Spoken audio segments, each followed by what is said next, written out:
बिस्मिल्लाहिर्रहमानिर्रहीम। अस्सलाम वालेकुम डियर स्टूडेंट्स।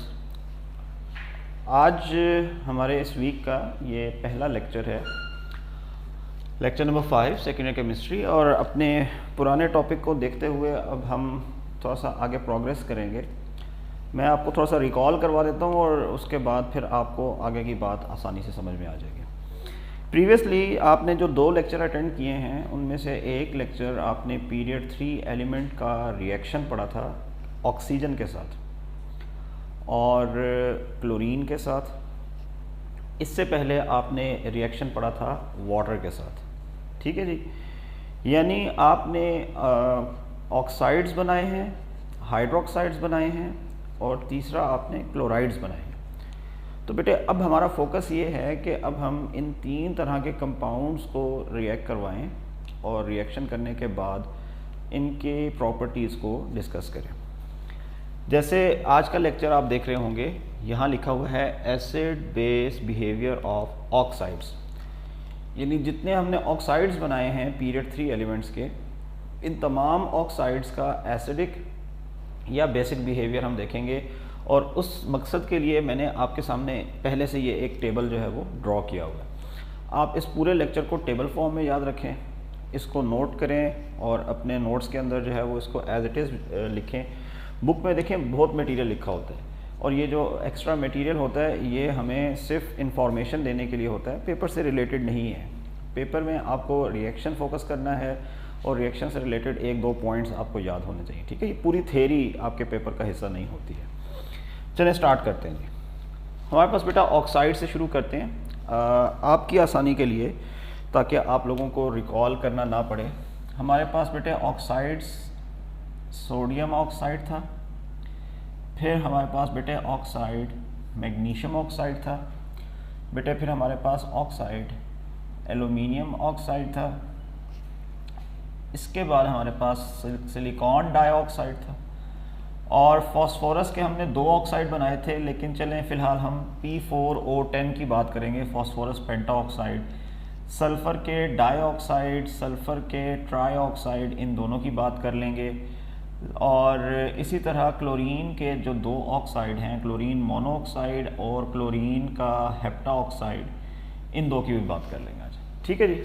तो इनके कुछ रिएक्शंस जो हैं वो हमने देखने हैं। सबसे पहले हमारे पास जो ऑक्साइड है it is sodium oxide Na2O। बेटा सोडियम ऑक्साइड आपके पास स्ट्रॉन्ग बेसिक प्रॉपर्टीज़ के साथ है। इसकी नेचर जो है वो हाईली बेसिक नेचर है, अल्कलाइन है। अगर मैं बेटे इसका रिएक्शन करता हूँ वाटर के साथ, तो जितने बेसिक ऑक्साइड्स हैं they all react in the presence of water and they produce respective metal hydroxides.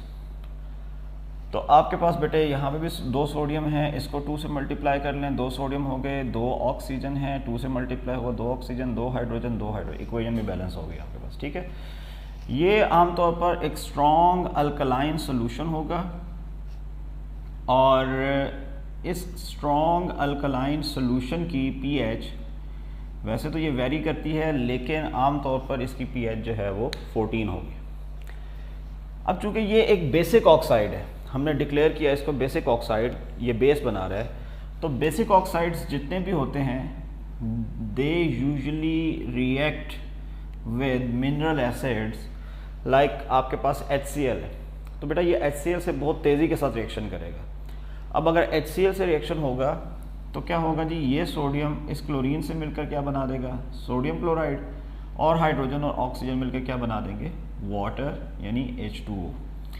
ये एक सिंपल न्यूट्रलाइजेशन रिएक्शन है कि जिसमें एक बेस और एसिड ये आपस में कंबाइन कर रहे हैं, जबकि रिजल्ट में सॉल्ट एंड वाटर जो है वो आपके पास एज अ प्रोडक्ट जो है वो हासिल हो रहा है। इक्वेशन बैलेंस कर लेते हैं जी। आप यहाँ पे इसको 2 से मल्टीप्लाई कर दें, सोडियम भी 2, यहाँ पे भी सोडियम 2, हाइड्रोजन 2 है, इसको 2 से मल्टीप्लाई कर दें, हाइड्रोजन बैलेंस, और क्लोरीन जो है वो भी बैलेंस, ऑक्सीजन भी एक आपके पास पहले से मौजूद है। सेकेंड वन, सोडियम ऑक्साइड के बाद बेटे आपके पास जो दूसरा ऑक्साइड है it is magnesium oxide, and magnesium oxide is also a basic oxide. अब इस बेसिक ऑक्साइड को हम कैसे डिस्कस करेंगे? लाइक मैग्नीशियम ऑक्साइड बेटे आपके पास एक ऐसा ऑक्साइड है जो कि स्लाइटली सॉल्युबल है इन वाटर। इसके बारे में आपको मैंने लास्ट लेक्चर में भी बताया था कि मैग्नीशियम इटसेल्फ बहुत स्लो रिएक्टेंट है। इसी तरह मैग्नीशियम का ऑक्साइड भी बहुत स्लो रिएक्टेंट है विद वाटर। इसको हम स्लाइटली सॉल्युबल ऑक्साइड कहते हैं, या आम तौर पर इसको कंप्लीटली इनसॉल्युबल ऑक्साइड भी कहते हैं। ठीक है, ये बहुत कम डिज़ोल्व होता है, लेकिन जब ये डिज़ोल्व होगा तो बेटा डिज़ोल्व होने पर आपके पास जो प्रोडक्ट बनेगा वो होगा जी magnesium hydroxide MgOH whole twice. Okay, अब हम इसको बैलेंस कर लेते हैं। एक मैग्नीशियम 2 हाइड्रोजन, ब्रैकेट के बाहर 2 लिखा हुआ है, 2 हाइड्रोजन, लाइकवाइज 2 ऑक्सीजन।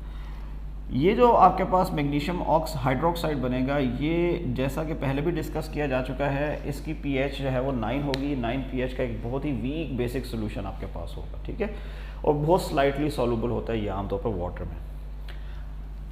अब प्रॉपर्टीज़ ऑफ मैग्नीशियम ऑक्साइड चूँकि बेसिक हैं, लिहाजा हम क्या करेंगे कि बेटे इनको रिएक्ट करवा देंगे किसी भी मिनरल एसिड के साथ, लाइक HCl के साथ।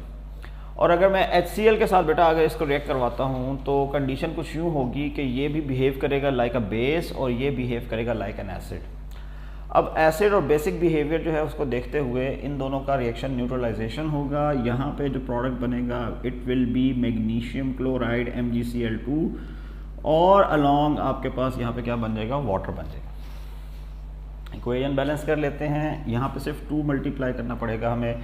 अगेन वही प्रॉपर्टीज़ हैं, ये बेस है, ये आपके पास एसिड है, सॉल्ट बन रहा है, और साथ में आपके पास वाटर यानी न्यूट्रलाइजेशन हो रही है। ठीक हो गया जी, यहाँ तक जो है वो हमने काम बेसिक ऑक्साइड के लिए पढ़ लिया। अब मैं इसको थोड़ा सा जो है वो मॉडिफाई करता हूँ। मैं नीचे वाला पोर्शन अभी रहने देता हूँ ताकि आप लोग अगर नोट करना चाह रहे हैं तो आप इजीली नोट कर लें। ठीक है जी, अब है जी हमारे पास तीसरा oxide and it is aluminium oxide. And aluminium oxide is amphoteric या एम्फोटेरिक इन नेचर। ठीक है जी, एम्फोटेरिक या एम्फोटेरिक ऑक्साइड आमतौर पे ऐसे होते हैं कि जो ड्यूअल प्रॉपर्टी के साथ होते हैं। इनकी जो आइडेंटिटी है वो ड्यूअल होती है, यानी अगर किसी भी बेसिक सोल्यूशन में आप इस ऑक्साइड को रिएक्ट करवाएंगे तो ये बिहेव करेगा लाइक एन एसिड, और अगर किसी एसिडिक सोल्यूशन में इसको रिएक्ट करवाएंगे तो ये बिहेव करेगा लाइक अ बेस। तो इसका जो क्राइटेरिया है वो बिल्कुल बहुत ही आसान है कि ये अपने माहौल के हिसाब से, अपनी सराउंडिंग के हिसाब से अपने आप को एडजस्ट करता है। ठीक है ना, जैसे वो आप उर्दू में पढ़ते हैं जैसा देश वैसा भेस, तो इसका भी वही हिसाब है कि जिस तरह के हालात होंगे ये उस तरह से जो है वो अपने आप को रिएक्शन में पार्टिसिपेट करेगा। हम पहले वाटर के साथ इसका रिएक्शन देख लेते हैं। एल्यूमिनियम ऑक्साइड बेटे आपके पास एक ऐसा कंपाउंड है कि अगर इसको वाटर में ऐड किया जाए और हम ये एक्सप्रेस करें या हम ये एक्सपेक्ट करें कि एल्यूमिनियम ऑक्साइड वाटर में डिज़ोल्व होगा, एल्यूमिनियम हाइड्रोक्साइड बनेगा, तो आम तौर पर जो है वो इस किस्म का कोई रिएक्शन जो है वो यहाँ पे नहीं होता है। अच्छा, अब आप लोग इस रीज़न को बड़ा अच्छे से जानते हैं, ये लास्ट टाइम भी आपको मैंने बताया था। एल्यूमिनियम ऑक्साइड बेसिकली एक इटसेल्फ टफ कोटिंग होती है जो सरफेस ऑफ एल्यूमिनियम के ऊपर मौजूद होती है, या एल्यूमिनियम ऑक्साइड इटसेल्फ ये भी एक इनर्ट आपके पास कंपाउंड है, तो ये वाटर के साथ किसी भी तरह से रिएक्शन करके आपको प्रोडक्ट नहीं देगा। इसके मुकाबले में अगर हम नेक्स्ट पोर्शन देखें तो बेटा एल्यूमिनियम ऑक्साइड Al2O3 ये रिएक्शन कर सकता है HCl यानी हाइड्रोक्लोरिक एसिड के साथ। अब HCl बजाते खुद एसिड है, एल्यूमिनियम ऑक्साइड आपके पास बेस है, तो इन दोनों का जब रिएक्शन होगा तो कंपाउंड बन जाएगा एल्यूमिनियम क्लोराइड, और साथ में आपके पास प्रोडक्ट बन जाएगा वाटर। न्यूट्रलाइजेशन हो गई। ओके, यहाँ पर आपके पास जो है वो एल्यूमिनियम के 2 एलिमेंट्स हैं। आप इसको अगर बैलेंस करना चाहें तो इसको 2 से मल्टीप्लाई कर दें। इस तरह 3 ऑक्सीजन है, तो ऑक्सीजन को बैलेंस करना चाहें आप इसको 3 से मल्टीप्लाई कर दें। अब देखें बात बहुत आसान हो गई है। हाइड्रोजन कितने हो गए? 3 मल्टीप्लाई बाई 2 6। क्लोरीन कितने हो गए? 2 मल्टीप्लाई बाई 3 6। तो इसका मतलब ये हुआ कि यहाँ पे आप इसको 6 के साथ मल्टीप्लाई करते हैं। ठीक है जी, ये एक रिएक्शन कंप्लीट हुआ। लाइकवाइज देखने में ये आया है कि अगर स्ट्रॉन्ग अल्कलाइन सोल्यूशन हो, जैसा कि सोडियम हाइड्रोक्साइड का अल्कलाइन सोल्यूशन, तो बेटा ये स्ट्रॉन्ग अल्कलाइन सोल्यूशन जो है ये भी आप तौर पर रिएक्शन में पार्टिसिपेट कर सकते हैं। लाइक मैं आपके पास यहाँ पर अल्कलाइन सोल्यूशन में वाटर भी ऐड करता हूँ। तो अब अगर पार्टिसिपेशन देखें तो क्या होगा कि ये एल्यूमिनियम ऑक्साइड बिहेव कर रहा होगा लाइक एन एसिड, और सोडियम हाइड्रोक्साइड बेटा बिहेव कर रहा होगा बेस के तौर पे। तो अब प्रॉपर्टी टोटल जो है वो वेरी कर गई कि पहले वही कंपाउंड बेस था और अब वही कंपाउंड क्या हो गया, एसिड। इन दोनों के आपस में कम्बिनेशन से प्रोडक्ट बनेगा NaAlOH होल 4। आपके पास NaAlOH होल 4 ये इसका जो है वो प्रोडक्ट है। इसको अगर हम बैलेंस कर लें, यहाँ पे 2 मल्टीप्लाई करें, यहाँ मैं ऑलरेडी 3 मल्टीप्लाई कर चुका हूँ, यहाँ पे भी 2 मल्टीप्लाई करें। मैं इसका कंपाउंड का नाम लिख देता हूँ, बहुत ही आसान नाम है, सोडियम टेट्रा हाइड्रोक्सी एल्यूमिनेट। देखा आपने, ये कितना आसान नाम है कि आप इसे एक सांस में बोल भी नहीं सकते। तो आपको कोशिश करनी है कि आप इसको एक सांस में बोलने की प्रैक्टिस करें। जिस दिन आपने इसको बोलना सीख लिया तो उस दिन आपको इस कंपाउंड का फार्मूला भी याद हो जाएगा। ठीक है जी, इसको आपने याद रखना है, NaAlOH whole 4 sodium tetra hydroxy aluminate. ठीक है जी, ओके। अब एल्यूमिनियम ऑक्साइड के बाद नेक्स्ट हमारे पास है सिलिकॉन डाइऑक्साइड। सिलिकॉन डाइऑक्साइड एक इनर्ट ऑक्साइड है, एक ऐसा ऑक्साइड जो किसी भी कंडीशन में किसी भी चीज़ से रिएक्शन नहीं करता। आप सिलिकॉन डाइऑक्साइड को वाटर में ऐड कर दें, ये डिज़ोल्व नहीं होगा, रिएक्शन नहीं करेगा। इसको एसिडिक सोल्यूशन में ऐड कर दें, इसका रिएक्शन नहीं होगा। ठीक है, तो इसको हम बाईपास करते हैं और इससे आगे जो है वो ऑक्साइड उसको देखते हैं। अब कहानी ये है कि सोडियम और मैग्नीशियम ये आपके पास मेटल्स हैं, तो बेटा मेटल्स के ऑक्साइड बेसिक हैं। एल्यूमिनियम आपके पास एक मेटालॉइड है, मेटालॉइड के ऑक्साइड एम्फोटेरिक या एम्फोट्रिक हैं। इससे ऑनवर्ड मैंने आपको बताया था ये सारे के सारे नॉन मेटल्स, और आम तौर पर जो नॉन मेटल ऑक्साइड्स होते हैं वो अपनी प्रॉपर्टीज़ में एसिडिक होते हैं। तो एसिडिक प्रॉपर्टीज़ के साथ बेटे अब हमारे पास सबसे पहला ऑक्साइड है और उसका फार्मूला है P4O10 फॉस्फोरस पेंटाऑक्साइड, और ये आपके पास बेटा एक एसिडिक ऑक्साइड है। अच्छा, अब एसिडिक ऑक्साइड्स जो हैं वो क्या करेंगे, जो बेसिक ऑक्साइड्स होते हैं अगर उन्हें रिएक्ट किया जाए तो वो पानी से रिएक्शन करने पे बेटे आपको बेस प्रोवाइड करते हैं। तो एसिडिक ऑक्साइड क्या प्रोवाइड करेंगे, वो एसिड प्रोवाइड करेंगे। लाइक अगर मैं P4O10 को डिज़ोल्व कर दूं वाटर में तो बेटे आपके पास फार्मूला बन जाएगा H3PO4 और इस कंपाउंड का नाम है phosphoric acid. Phosphoric acid, phosphoric acid आपके पास एक ऐसा एसिड है जो कि आमतौर पर स्ट्रॉन्ग एसिड में कंसिडर किया जाता है, और दूसरी बात यह है कि इसमें फास्फोरस की वैलेंसी +5 है। इसी का एक दूसरा एसिड भी होता है जो कि फॉस्फोरस एसिड होता है, उसमें फास्फोरस की वैलेंसी जो है वो 3 होती है। ओके, इसको हम बैलेंस कर लेते हैं। बैलेंस करना बहुत ही आसान है। अगर यहाँ पे 4 फॉस्फोरस हैं तो बेटे आपको यहाँ पे भी 4 से मल्टीप्लाई करना पड़ेगा। लेट्स से कि अगर मैं यहाँ पे 4 से मल्टीप्लाई कर देता हूँ तो फॉस्फोरस तो बैलेंस हो गया, लेकिन हाइड्रोजन कितने हो गए 12 और ऑक्सीजन 16। चलें, इसको बैलेंस करने के लिए मैं यहाँ पे इसको 6 के साथ मल्टीप्लाई कर देता हूँ, 6 वाटर, यानी आपके पास हाइड्रोजन 12 हो गए और 10 + 6 ऑक्सीजन आपके पास 16 हो गए। ठीक है जी, ओके। इसके अलावा मैं ये वाला पोर्शन इरेज कर रहा हूँ, थोड़ी सी स्पेस चाहिए मुझे। तो आपके पास बेटे फॉस्फोरिक एसिड की कहानी में और क्या है, एक टॉपिक है उसे कहा जाता है बेसिसिटी ऑफ एसिड। बेटा ये टॉपिक हम इसके साथ रिलेट करेंगे, फॉस्फोरिक एसिड के साथ। ठीक है, power of an acid to donate H+ ion in solution is called basicity of an acid। आपके पास बेटा HCl है, आपके पास बेटे H2SO4 है, आपके पास बेटे H3PO4। HCl can give 1 proton H2SO4 can give 2 proton, H3PO4 can give 3 proton. इसको हम कहते हैं this is mono basic acid, इसको हम कहते हैं डाई बेसिक एसिड, और इसको हम कहते हैं ट्राई बेसिक एसिड।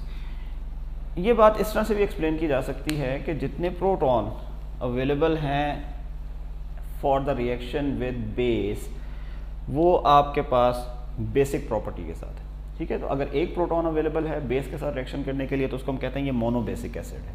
इस जैसे और भी बहुत से हैं, आपके पास HCl भी अकेला नहीं है, HBr भी हो सकता है, HF भी हो सकता है, HI भी हो सकता है, नाइट्रिक एसिड HNO3 भी हो सकता है, एसिटिक एसिड CH3COOH भी हो सकता है, सल्फ्यूरिक एसिड है ये अकेला नहीं है, कार्बोनिक एसिड भी हो सकता है, ये इस जैसे और भी बहुत से एसिड लिखे जा सकते हैं। फॉस्फोरिक एसिड के साथ के भी जो है वो आपके पास एसिड होंगे, लेकिन यहाँ एक प्रोटॉन देंगे मोनोबेसिक, 2 प्रोटॉन देंगे डायबेसिक, यहाँ पे 3 प्रोटॉन देंगे ट्राइबेसिक। हमने फोकस करना है फॉस्फोरिक एसिड को, और फॉस्फोरिक एसिड के बारे में हमने डिक्लेयर किया कि ये कौन सा एसिड है, ये ट्राई बेसिक एसिड है। तो हम इसको प्रूव करते हैं कि ये ट्राई बेसिक कैसे है। अगर मैं रिएक्शन लिखूं यहाँ पर सोडियम हाइड्रोक्साइड का, तो बेटे sodium hydroxide is a strong base and it can easily react with phosphoric acid. Condition ये है कि यहाँ से एक अदद हाइड्रोक्सी एक हाइड्रोजन के साथ रिएक्शन करेगा and it will produce water. Hydroxy के बाद सोडियम बचेगा, सोडियम इधर ऐड हो जाएगा, कंपाउंड बन जाएगा NaH2PO4।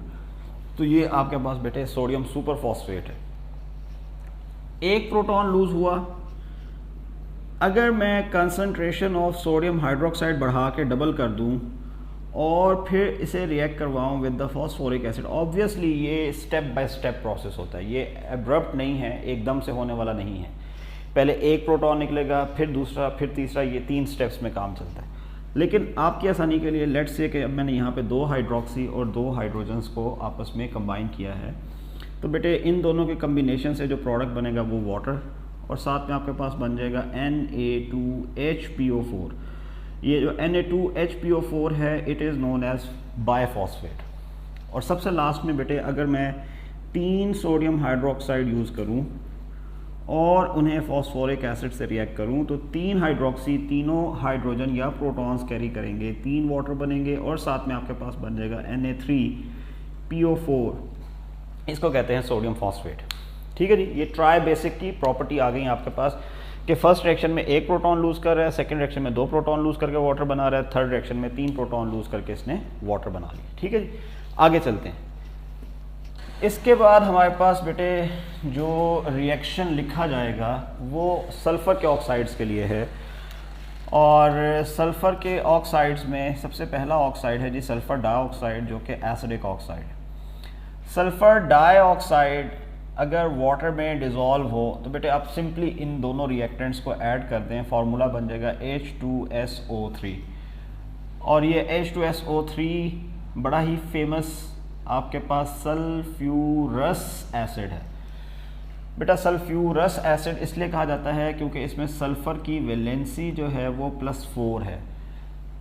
ये मानना है कि अगर किसी भी कंपाउंड में एलिमेंट लोएस्ट वैलेंसी में हो तो उसकी नेम की जो एंडिंग होती है वो OUS पे की जाती है। ठीक है, तो ये सल्फ्यूरस एसिड है वो यहाँ पे, इस बात को मैं यहाँ पे लिखा रहने देता हूँ। आपको नेक्स्ट रिएक्शन के साथ फिर मैं ये बात दोबारा से इस पोर्शन में एक्सप्लेन करूँगा। आगे देख लेते हैं। देखने में ये आया है कि अगर बेसिक ऑक्साइड सल्फ़र डाइऑक्साइड से रिएक्शन करें तो बेटे आपके पास जो सॉल्ट बनते हैं ये बनते हैं जी सल्फाइट, कैल्शियम सल्फाइट। ठीक है जी, ये वाली बात इसके साथ रिलेट कर देता हूँ। जो एसिड सल्फ्यूरस OUS पे एंड होते हैं उनके जितने सॉल्ट होते हैं बेटा उनका नाम एंड होता है ITE के ऊपर। अस एसिड जो हैं इनके सॉल्ट ITE आइट पे ख़त्म होते हैं। ठीक है जी, इसी तरह अगर मैं ये रिएक्शन यूँ लिख देता हूँ कि ये सोडियम हाइड्रोक्साइड है और इसका मैं रिएक्शन करने जा रहा हूँ सल्फ़र डाइऑक्साइड के साथ, तो बेटा ये रिएक्शन भी न्यूट्रलाइजेशन तो होगा, लेकिन इसमें भी जो आपके पास प्रोडक्ट बनेगा वो सल्फाइट सॉल्ट जो है वो प्रोडक्ट में शामिल होगा। ठीक है, इसी तरह अगर फॉस्फोरस सल्फ़र के ऑक्साइड देखें तो बेटा सल्फ़र के ऑक्साइड में एक ऑक्साइड जो है वो है जी sulphur trioxide, strongly acidic oxide है। और इसके बारे में भी हमने पढ़ा था कि ये सल्फ़र की कंबस्टन से ही जो है वो बनता है। अगर मैं इसको वाटर में ऐड कर देता हूँ तो बेटा ये सल्फ़र ट्राई ऑक्साइड रिएक्शन करके आपको प्रोडक्ट दे देगा H2SO4। अब देखिए ये बहुत ही फेमस है, इसका नाम हमें पता है, ये है जी सल्फ्यूरिक एसिड। ओके, अब डिफरेंस ये है कि अगर किसी भी कंपाउंड में एलिमेंट हायर वैलेंसी के अंदर हो तो वो कंपाउंड एंड होता है नेम इक पे। यहाँ +4 वैलेंसी थी तो एंड हो गया अस, और यहाँ पे +6 वैलेंसी है तो ये एंड हो गया आपके पास इक। Sulphurous acid, sulphuric acid. इसको भी देख लेते हैं। अगर हमारे पास बेटे कोई भी कंपाउंड इस सल्फर ट्राईऑक्साइड से रिएक्शन करे, लेट्स से चले मैं कैल्शियम की एग्जांपल ही ले लेता हूँ। अगर ये बुक में ना भी हो तो परेशान नहीं होना, हम बड़ी रेलिवेंट एग्जांपल ले रहे हैं। बेसिक ऑक्साइड और एसिडिक ऑक्साइड आपस में कंबाइन करेंगे, जैसे वो ऐड हो गया था ये भी ऐड हो जाएंगे, कंपाउंड बन जाएगा बेटा आपके पास कैल्शियम। बहुत ही आसान है, आप सबको नाम पता है इसका, ये है जी कैल्शियम सल्फेट। तो अब बात क्या हो गई कि अगर अस एसिड हो तो नाम होता है आइट, और अगर एक एसिड हो तो नाम एंड होता है एट पे। ठीक है, तो ये वाली बात जो है ना आपने याद रखनी है। इस किस्म की जो छोटी छोटी बातें हैं ये बड़ी हेल्पफुल होती हैं आगे रिएक्शंस के अंदर। ठीक है, इसी तरह अगर हमारे पास बेटा मेटल ऑक्साइड्स जो हैं उनके अलावा मेटल के हाइड्रोक्साइड्स भी शामिल हों तो वो हाइड्रोक्साइड भी सल्फर ट्राईऑक्साइड से इसी तरह रिएक्शन करेंगे, और उनके रिएक्शन होने से आपके पास इसी तरह से न्यूट्रलाइजेशन हो जाएगी। ठीक है जी, मैं एक रिएक्शन जो है वो लिख देता हूँ, सल्फ्यूरिक एसिड के साथ ही लिख देता हूँ कि सोडियम हाइड्रोक्साइड को अगर मैं H2SO4 से रिएक्ट करवा दूँ तो 2 मोल्स इसके रिएक्शन करेंगे, 2 हाइड्रोजन 2 हाइड्रोक्सी आपस में मिलकर वाटर बना देंगे, प्रोडक्ट बन जाएगा Na2SO4 सोडियम सल्फेट। ठीक है, सबसे लास्ट में वाइंड अप करते हैं। आज का लेक्चर काफ़ी हद तक जो है वो आप लोगों को समझ भी आ गया होगा, उम्मीद है बोरिंग नहीं होगा, आप इसको जो है वो अंडरस्टैंड कर रहे होंगे, और कोई प्रॉब्लम अगर हो तो वो मुझे पूछते रहेंगे। सबसे लास्ट में आपके पास बेटे क्लोरीन के 2 ऑक्साइड हैं, एसिडिक ऑक्साइड क्लोरीन मोनोऑक्साइड, और क्लोरीन मोनोऑक्साइड को अगर हम बेटे वाटर के साथ रिएक्ट करवा दें तो इसके मिलने से जो एसिड बनता है बेटा वो होता है HClO। इसको कहते हैं हाइपोक्लोरस एसिड। क्लोरस इसलिए कह रहे हैं क्योंकि इसमें क्लोरीन की वैलेंसी सबसे कम है, +1 वैलेंसी है। मैंने अभी आपको बताया कि लोअर वैलेंसी के जो कंपाउंड होते हैं उनके नाम के आखिर पे OUS आ जाता है। इसको अगर आपने बैलेंस करना हो तो प्रोडक्ट यहाँ मल्टीप्लाई कर दे 2 के साथ। इसी तरह अगर ये हाइपोक्लोरस एसिड रिएक्ट करे सोडियम हाइड्रोक्साइड के साथ तो बेटा जो प्रोडक्ट बनता है उसका नाम होता है NaOCl along with water. Compound का फॉर्मूला है NaOCl। तो जैसा कि आपको मैंने समझाया कि अगर ये हाइपोक्लोरस एसिड था तो इसका जो सॉल्ट बनेगा वो बनेगा हाइपोक्लोराइट, ITE जो है वो इसकी एंडिंग में आ जाएगा। ठीक है, इसी तरह अगर आप बेस यूज़ नहीं करना चाहते तो बेसिक ऑक्साइड के साथ भी जो है वो ये रिएक्शन लिखा जा सकता है कि आप कोई भी metal oxide, calcium oxide, sodium oxide use कर ले यहाँ पे और उसका परक्लोरिक हाइपोक्लोरस एसिड के साथ रिएक्शन करवा दें। इन केस अगर हाइपोक्लोरस एसिड अवेलेबल नहीं है तो अगर क्लोरीन मोनोऑक्साइड के साथ भी रिएक्शन किया जाएगा तो प्रोडक्ट में आपके पास हाइपोक्लोराइट ही आएगा। चूँकि बुक में हमारे पास ये अवेलेबल है तो मैं कुछ इसको यूँ भी एक्सप्लेन कर देता हूँ बेस की बजाय। अगर इसको मैं यहाँ पर बेसिक ऑक्साइड के साथ, चलें बेस के साथ ही जाने देता हूँ। ठीक है, बेस के साथ अगर हम रिएक्शन लिख लेते हैं तो ये बन जाएगा आपके पास NaOCl और ये साथ में आपके पास आ जाएगा वाटर H2O। ठीक है, वही सारी कहानी। इसके अलावा एक ऑक्साइड जो सबसे लास्ट में है वो है बेटा acidic oxide chlorine heptaoxide. Chlorine heptoxide Cl2O7, अगर इसको मैं वाटर के साथ ट्रीट करूं तो हमारे पास प्रोडक्ट बन जाएगा HClO4 और इसका नाम है जी पर क्लोरिक एसिड। और पर क्लोरिक एसिड जो है इसमें क्लोरीन की वैलेंसी +7 है, +7 होने की वजह से इसको जो है वो हम एक एसिड कह रहे हैं। और अगर HClO4 को रिएक्ट करवा दिया जाए सोडियम हाइड्रोक्साइड से तो बेटा प्रोडक्ट आपके पास बन जाएगा NaClO4 प्लस वाटर। तो आपके पास according to the rule compound का फार्मूला सोडियम पर क्लोरेट होगा, ATE के साथ होगा। ठीक है, this was all about the oxides of period 3 elements.